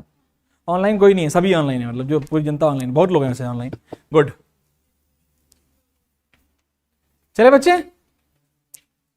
आगे बढ़े। इंपॉर्टेंट, एग्जाम में आना तय। हाँ, let us go back to the gauge and atmospheric pressure, वो सही कर ले बेटा कहीं से भी, ठीक है। जब भी हम, कैसे पता मुझे कैसे याद करना है, ऐसे याद करना है। Have you ever seen pressure transmitters? नहीं देखे होंगे, प्रेशर मेजरिंग डिवाइसेस होती हैं, वो गेज, ये डायल को बोलते हैं गेज डायल। तो जब आपने कभी देखा हो कहीं पर लगा हो, तो जब कभी कोई प्रेशर मेजर करना होता है तो ऐसे एक डायल टाइप का होता है, वो पानी में डाल दो तो दिखाता है इसमें इतना प्रेशर। अबे देखा नहीं है वो जब हवा भरता है साइकिल वाला, तो उसमें इसका डायल टाइप का होता है। वो जो प्रेशर मेजर करता है वो वैक्यूम पे नहीं है, वो एटमॉस्फेरिक के ऊपर है। तो गेज जब बोलते हैं इट इंक्लूड्स एटमॉस्फेरिक। क्या बोलते हैं? गेज मतलब it is always above atmospheric, और एब्सोल्यूट मतलब it is always from the zero, absolute level. Please correct it, ठीक है। मैंने क्या बोला और ध्यान से याद रखना है। क्या सर, क्या सर, क्या सर? व्हेन आई से gauge it is always above atmospheric, मैंने यहां सही लिखा था पहले। तो मैंने क्या बोला, अगर यहां ध्यान दिया जाए, ये वैक्यूम प्रेशर बराबर जीरो, यहां प्रेशर बराबर एटमॉस्फेरिक, तो अगर मैं ये प्रेशर बोल रहा हूं, यहां का प्रेशर रिपोर्ट कर रहा हूं, यानी यहां का प्रेशर हमेशा एटमॉस्फेयर को ऐड होके आ रहा है, यानी वो प्रेशर जो होगा यहां से यहां तक होगा, और ये कहलाएगा आपका गेज। क्या कहलाएगा? Gauge pressure. लेकिन अगर मैं यहां का प्रेशर बोल रहा हूं, तो यहां से यहां तक का प्रेशर है, इसे बोलेंगे एब्सोल्यूट प्रेशर, क्योंकि इसमें एटमॉस्फेरिक प्रेशर एडेड नहीं है। याद रह पाएगा? सभी भूल जाते हैं, दुनिया भूल जाती, तो मेरे को कौन सी नहीं बात। लेकिन बोल बोल बोल, तू बोल। तो गेज प्रेशर है। अगर मैं शी इज ट्राइंग टू से कि मैं अबव एटमॉस्फेयर बताऊं लेकिन बोलूं कि एब्सोल्यूट है, तो तुम वहां लिखोगी, कैसे लिखोगी? The absolute pressure at this point is, let's say 900 mm of Hg। 900 mm of Hg का मतलब है तुम वहां बता रही हो कि 760 mm ऑफ Hg के ऊपर मैंने मेजर कर रखा है। To avoid the confusion, whenever you are reporting an absolute pressure, it is always from the zero value, vacuum value, and whenever you are reporting a gauge value, it is always from the absolute value, so atmospheric value. Atmospheric pressure के साथ बता रहे हो तो gauge, atmospheric pressure के बिना बता रहे हो तो absolute, कोई दिक्कत नहीं है। मैं ऐसे बोल दूं, मैं अपने प्रेशर पे रिपोर्ट ऐसे करूं कि पॉइंट P का प्रेशर है 2 एटमॉस्फेरिक प्रेशर, और यहां लिख दूं एब्सोल्यूट, तो गेज प्रेशर कितना है? 3 एटमॉस्फेरिक इज गेज प्रेशर। क्या कर रहे हो? गेज प्रेशर में क्या एटमॉस्फेरिक प्रेशर को ऐड करके बताना पड़ता है? तो एब्सोल्यूट प्रेशर कैसे याद रखेंगे? ऐसे, गेज प्रेशर जो है वो हमेशा क्या होगा? एटमॉस्फेरिक प्रेशर, जिसको हम आज से हमेशा बोला करेंगे P नॉट। क्या बोलेंगे? P not plus absolute pressure. Formula याद रखोगे तो कोई दिक्कतें नहीं हो सकती। गेज प्रेशर हमेशा एटमॉस्फेरिक के ऊपर होगा, और एब्सोल्यूट प्रेशर हमेशा फ्रॉम दी वैक्यूम मेजर किया जाएगा। आगे जल्दी छापो यार।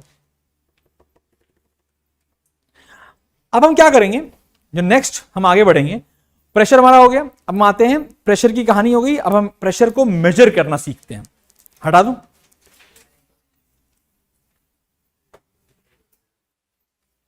क्लास के एंड में दे दूंगा यार उसको, क्या टाइम वेस्ट कर रहा हूं। आगे और आगे, then there comes the application of Pascal's law. कौन सा लॉ? Pascal's law. और आपने देखा है भाई साहब, कभी आप कहीं गंगा वॉशिंग जो वाला है ना, जो जालापुर में, कभी गाड़ी साफ करवाई हो कहीं पर किसी भी वॉशिंग, तो वहां पे क्या करते हैं? गाड़ी को एक प्लेटफॉर्म पे खड़ा करते हैं, एक बटन दबाते हैं, ढुडिंग, उसके अंदर से एक पिस्टन निकलता है, उसको उठा लेता है। क्या करना है? बंद नहीं हो सकता बेटा, गर्मी मेरे को बहुत लग रही है, तुम यहां आ जाओ, यहां पर एसी नहीं चल रहा है, तो आगे आ जाओ। फिर क्या होगा? हाइड्रोलिक लिफ्ट कैसे बिहेव करती है, कैसे एक्ट करती है। हमने अभी भी पढ़ा कि pressure in a fluid is transmitted same in all the direction. हाँ या ना? तो अगर यहां पर एक छोटा पिस्टन ले ले, उस पर फोर्स लगाएं F1, area of cross section A1, और अब यहां पर एक बड़ा सा एरिया ले लें, उसका एरिया A2 ले लें। ध्यान रखें कि जो हमारा A2 है वो बहुत बड़ा होना चाहिए किससे? A1 से। तो क्या होगा? बाय पास्कल्स लॉ, अरे वो तो ठीक है, बाय पास्कल्स लॉ क्या हो, ये पूछ रहा हूं। By Pascal's law pressure at 1 must be equal to pressure at 2। यहां पर 1 लिख दो और यहां पर 2 लिख दो। तो what is pressure at 1? P1 F1 by A1, और वहां पर कितना है? F2 bye A2। तो ध्यान दो, F2 की वैल्यू कितनी आ गई? A2 upon A1 into F1। बोलो फॉर्मूला। क्या A2 बहुत बड़ा है A1 से? तो ये वैल्यू बहुत बड़ी आएगी। फॉर एग्जाम्पल मैं बोलूं ये जो पिस्टन है इसका एरिया ऑफ क्रॉस सेक्शन मैं बोलूं 1 सेंटीमीटर स्क्वायर, केवल 1 सेंटीमीटर स्क्वायर। और इसका जो प्लेटफॉर्म का एरिया है मैं बोलूं कि इसका प्लेटफॉर्म का एरिया है लेट से 1 मीटर स्क्वायर। तो बताना F2 will be how many times of F1?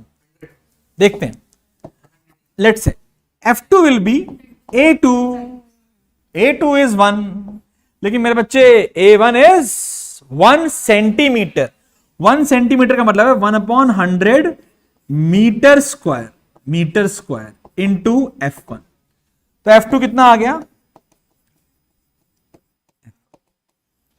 10,000 Guna.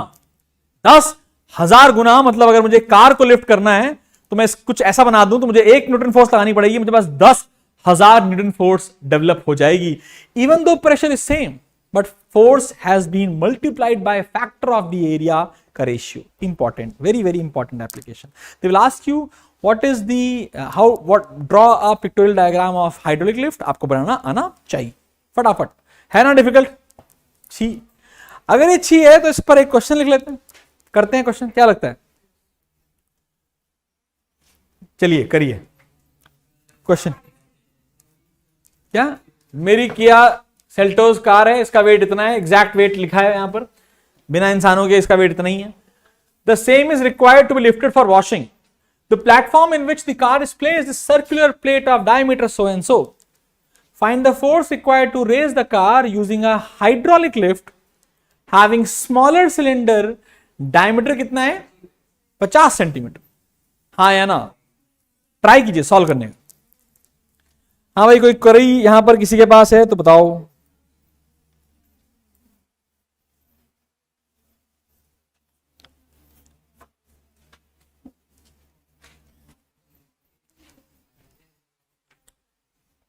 Work done, ये मैंने क्वेश्चन पढ़ा अभी, सरफेस टेंशन के ऊपर क्वेश्चन पूछा हुआ किसी बच्चे ने।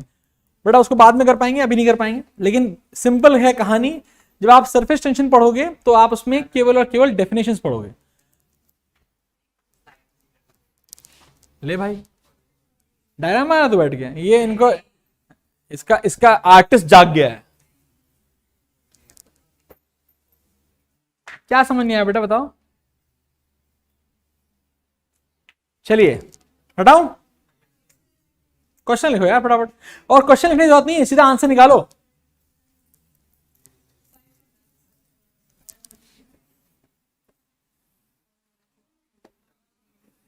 यही है ना बेटा?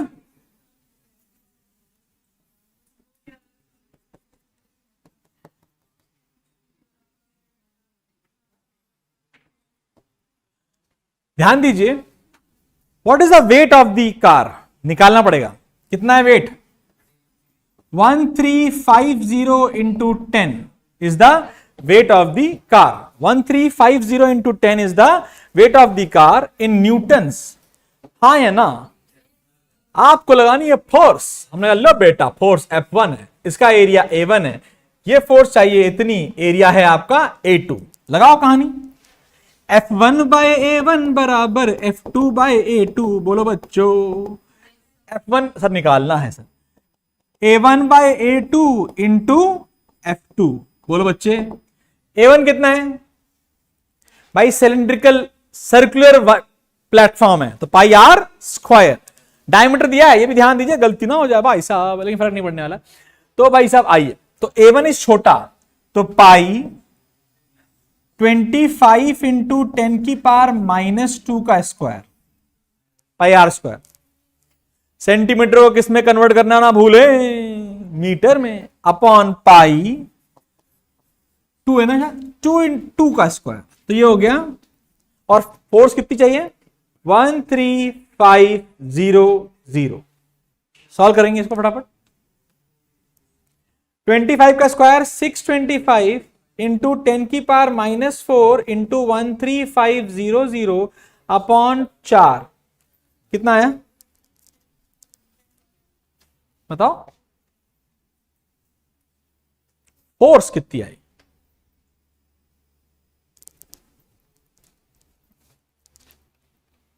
कृपया जल्दी सॉल्व कर लें भाई साहब। हेलो, हाँ जी, अभी क्लास ले रहा हूं, फिर मैं आपको कॉल बैक करता हूं, सोच लीजिए क्या बात करनी है। ठीक है, यहां तो कोई दिक्कत तो नहीं, जल्दी बोलो। यहां पर 625 इंटू 1350 कितना आया? निकालना पड़ेगा भाई साहब, सोचना नहीं है, फर्जी बैठे हैं सबके सब। ऑनलाइन वाले कोई मतलब ही नहीं, कैलकुलेटर निकल गया होगा लोगों का, अभी तुरंत आंसर आ जाएगा।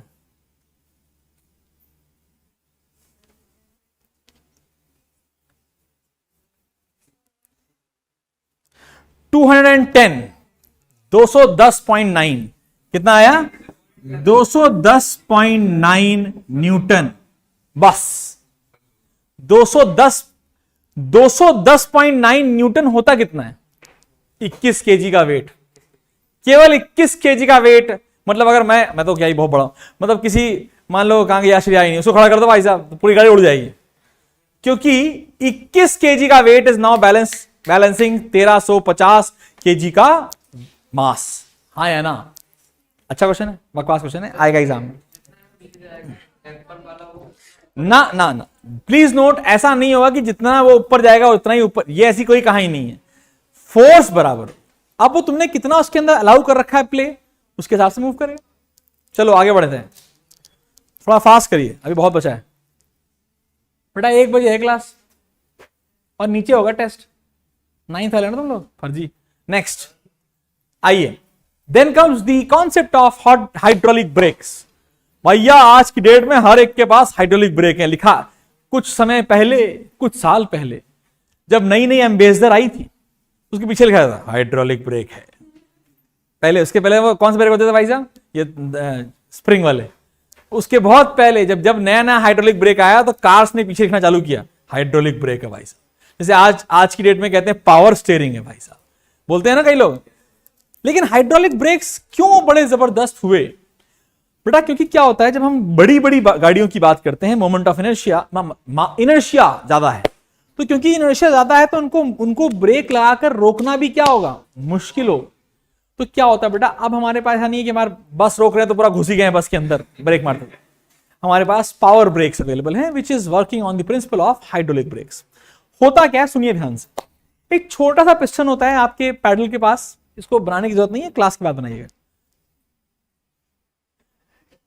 छोटू सा पैडल होता है, छोटू सा, ये तो नहीं कार रोकना तो बड़ा पैडल लगवा दिया। छोटू पैडल के पीछे छोटू सा सिलेंडर, एरिया छोटा, लेकिन क्योंकि एरिया छोटा है, जो प्रेशर दोगे वो ज्यादा हो जाएगा। When you push the liquid, and please no this is not fluid, this not some fluid कि भैया पानी डाल दिया, ये इसे कहते हैं ब्रेक ऑयल। कभी देखा हो ब्रेक ऑयल लीक हो जाता है लोगों का, और भाई साहब ब्रेक की बैंड हो जाती है। तो normally brake oil is the oil जो कि पूरे के पूरे प्रोसेस को it is going to make intact, क्योंकि वो जो प्रेशर ट्रांसमिशन है उस ब्रेक ऑयल के थ्रू होगा। लेकिन बार बार जब ब्रेक लगता है तो उस ऑयल में गर्मी होती है भाई साहब, और वो ऑयल पहले कभी नीला कलर का यूज होता है, और जब वो लीक होता है तो ब्लैक हो चुका है, because of charring, because of so many heat cycles वो चार हो जाता है, खराब हो जाता है। अब होता क्या है, आपने प्रेशर लगाया, प्रेशर ट्रांसमिट हुआ, जाते जाते वो एक बड़े सिलेंडर में जिसका पिस्टन बड़ा है, जिसका एरिया बड़ा है, वहां पहुंचता है, और क्योंकि एरिया बड़ा है तो वो फोर्स प्रेशर सेम रहने के बावजूद जो फोर्स है वो बहुत टाइम बढ़ जाती है। अब ये क्या करता है, ये वाला प्रेशर, ये वाला जो एरिया है, जब वो नीचे आता है तो ये एक्सपैंड करता है। जब ये एक्सपैंड करता है तो ये जो ब्रेक शूज देख रहे हैं आप यहां पे लगे हैं, और इसे क्या कहते हैं, रिम। कार की क्या है या बाइक की क्या है, रिम। ये है ब्रेक शूज।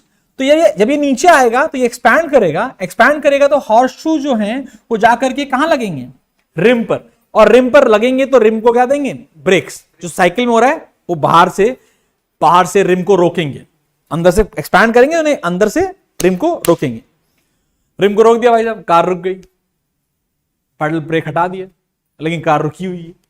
अरे भैया, क्या उन शू ब्रेक्स को वापस भी आना है? और उन्हें वापस लाने के लिए हमने क्या यूज कर रखी है, स्प्रिंग मैकेनिज्म है, जो कि उन ब्रेक्स को वापस से अपनी इनिशियल पोजीशन पे लाती है। Nothing more nothing less. Easy, बहुत ही इजी कॉन्सेप्ट है। जो स्कूल में आपके डायग्राम बनवाया गया है वैसा ही सिमिलर डायग्राम मैंने पहले बनवाया था लास्ट ईयर, वो आपको मिल जाएगा, या तो आप वहां से देख सकते हैं, क्या नाम है, किसी भी किताब से। लिक्विड पे डिपेंड नहीं करता, very important, but we want to have a density which is high. पहली बात, we want to have a phenomena जिससे फ्लूइड लीक ना कर पाए। फ्लूइड पानी नहीं यूज कर सकते बिकॉज पानी कंप्रेसिबल है, थोड़ा कंप्रेस हो जाता है, और कंप्रेस हो गया तो Pascal's law follow. And when you have to save your life should be something which is more viscous in nature. तो अगर आपने कभी ब्रेक ऑयल देखा है, गाढ़ा सा होता है, कौन सा बेटा, force of gravity is again very negligible मेरे बच्चे। जो हम बात करते हैं ना, फोर्स ऑफ ग्रेविटी तब प्रोमिनेंट होती है जब पानी या लिक्विड का हाइट ज्यादा हो जाए, बहुत ज्यादा हो जाए। जब तक हाइट ज्यादा नहीं है जिंदगी मस्त है, टेंशन लेने की कोई जरूरत नहीं है। आगे बढ़ते, ये A2 देखो, अच्छा वो बात कर रहे हो आप, देखो ये आपका A1 और ये आपका A2 पूरा है ना बेटा। ट्रांसफर होके यहां आएगा, लगेगा इसके ऊपर, तो बड़ा एरिया ना बेटा। वो पतला सा भी हो ना, फर्क नहीं पड़ता। मैंने कहा ना, fluids are allowed to transfer their pressure into a very narrow region also. तो छोटे से रीजन में भी अब इतना बनाइए, पाइपिंग तो छोटी होगी ना, पाइपिंग छोटी होगी, जहां वो अप्लाई करेगा फोर्स वो बड़ी होगी। अबे भैया, रे भैया, ये बोल रही ज्यादा एरिया कम फोर्स नहीं होगी। अभी प्रूफ किया है, जितना ज्यादा एरिया उतनी ज्यादा फोर्स, क्योंकि क्या चीज सेम रहने वाली है, प्रेशर। आगे कुछ नोट्स हैं प्रेशर के बारे में, आइए बात करते हैं। एग्जाम में आने वाले लाइक नोट्स फटाफट, मुझे पता है ज्यादा टाइम नहीं लूंगा मैं आपका। हाँ, थक गई फिर।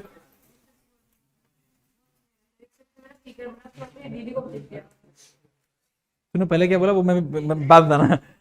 Pressure at same point in a fluid, pressure at same point in a fluid is same in all direction, किसी एक फ्लूइड में। लेकिन पहला पॉइंट, थोड़ा सा एनर्जी ले आओ सालो, सॉरी यार, मैं कह रहा हूं थोड़ी एनर्जी ले आओ भाई, क्योंकि क्या है, बिना बात के मजा नहीं आएगा। अब यहां से थोड़ी और मजेदार चीजें पढ़ लेते हैं, फिर खत्म करेंगे, राइंड अप करेंगे, डोंट वरी अबाउट इट। पहली बात, force acting on a fluid in equilibrium मतलब रेस्ट पे have to be perpendicular to the surface, क्योंकि अगर परपेंडिकुलर नहीं हुई तो वो रेस्ट पे नहीं हो सकता, इसका प्रूव कर रखा है। The last one is the most important point, जिसके लिए हम आगे बढ़ेंगे और बात करेंगे, और वो पॉइंट कहता है कि भाई साहब, सेम लिक्विड में, कहां पर, सेम लिक्विड में सेम लेवल पे, सेम लिक्विड में सेम लेवल पे प्रेशर हमेशा बराबर होगा। क्या बोलना चाहते हो सर? सर ये बोलना, मान लो एक कंटेनर है, पानी भरा हुआ, कुछ भी भरा हुआ मतलब।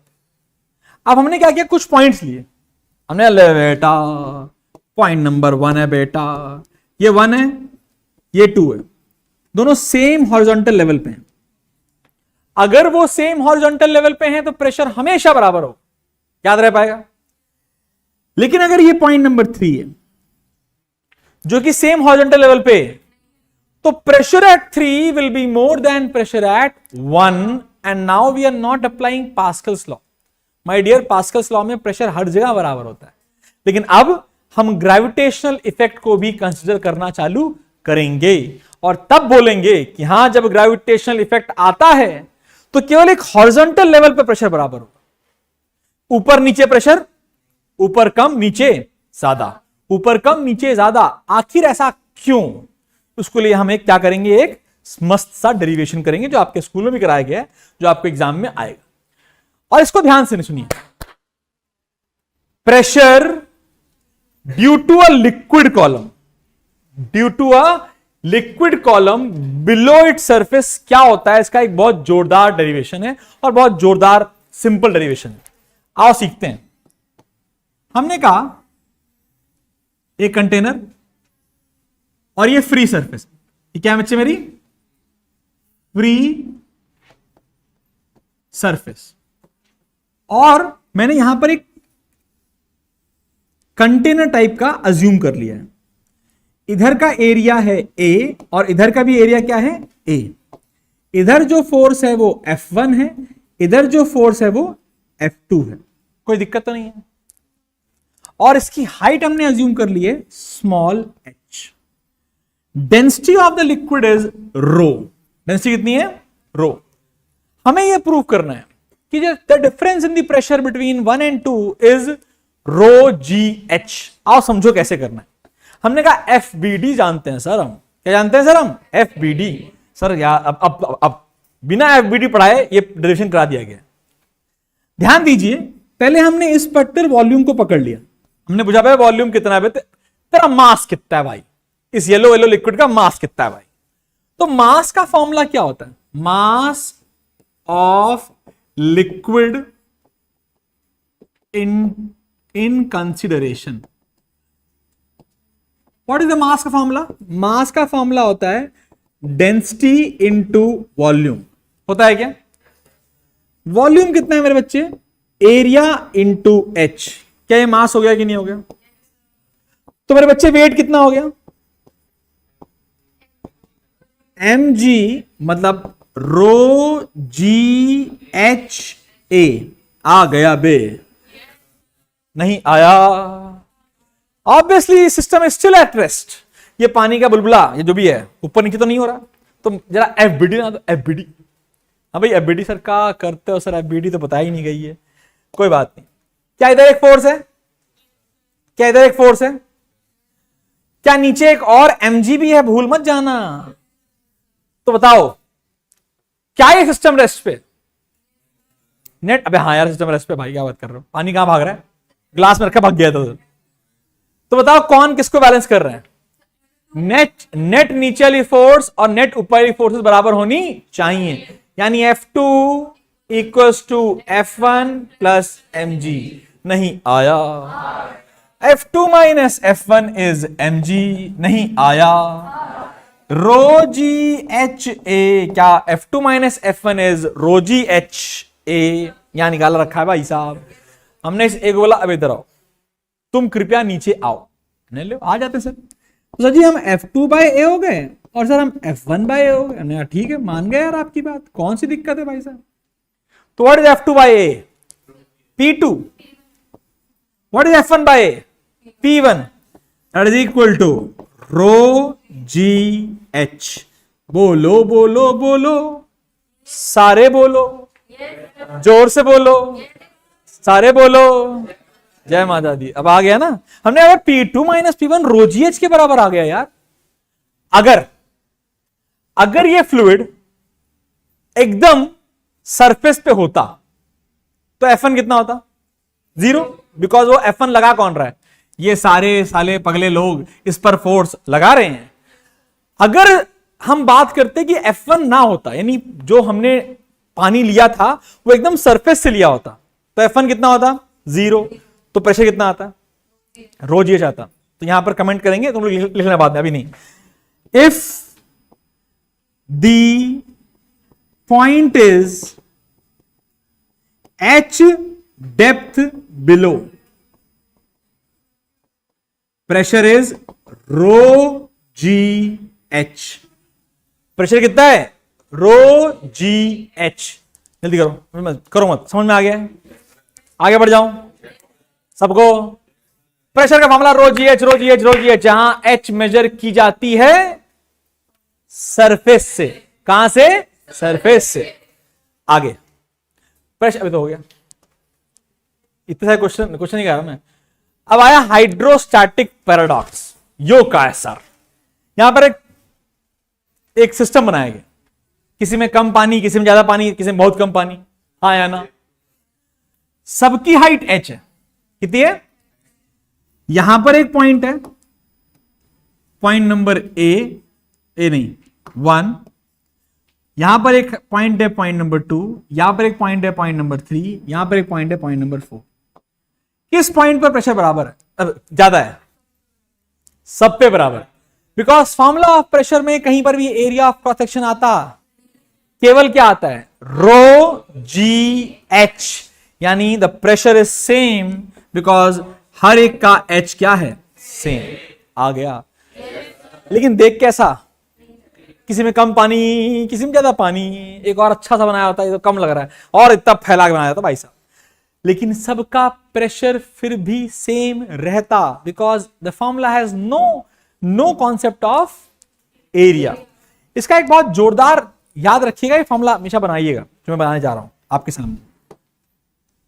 अगर मैं आपसे कहूं, मैं क्या हो रहा है, हाँ, अगर मैं आपसे कहूं एक कंटेनर ऐसा है, केवल एक कंटेनर है, और इस कंटेनर में यहां तक का पानी भरा हुआ, ठीक है भाई, और मैं आपसे कहूं पॉइंट नंबर 1, यहां तक की हाइट है h1, पॉइंट नंबर 2, यहां तक की हाइट है h2, और जो ये पूरी हाइट है वो है h, और ये point number 3। Arrange the points in increasing order of their pressure. 1 2 3 में सबसे ज्यादा प्रेशर किसका? सबसे कम किसका? गलत हो गया, सबका बराबर है, because height is measured from the free surface, तो ये हाइट ही ली जाएगी।